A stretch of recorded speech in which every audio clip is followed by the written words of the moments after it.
எனக்கு என்ன ஆசைன்னு தெரியுமா? என்ன? நாம இதே மாதிரி என்னைக்குமே பெஸ்ட் சிஸ்டர்ஸா இருக்கணும். நிச்சயமா இருக்கும். பிகாஸ் யூ மை ஸ்வீட் தங்கச்சி. யூ மை ஸ்வீட்டஸ்ட் அக்கா.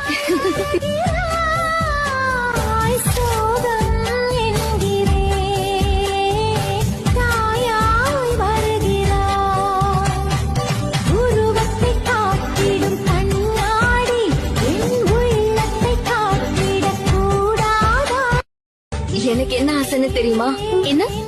நாம இதே மாதிரி என்னைக்குமே பெஸ்ட் சிஸ்டர்ஸா இருக்கணும். நிச்சயமா இருக்கும். பிகாஸ் யூ மை ஸ்வீட் தங்கச்சி. யூ மை ஸ்வீட்டஸ்ட் அக்கா.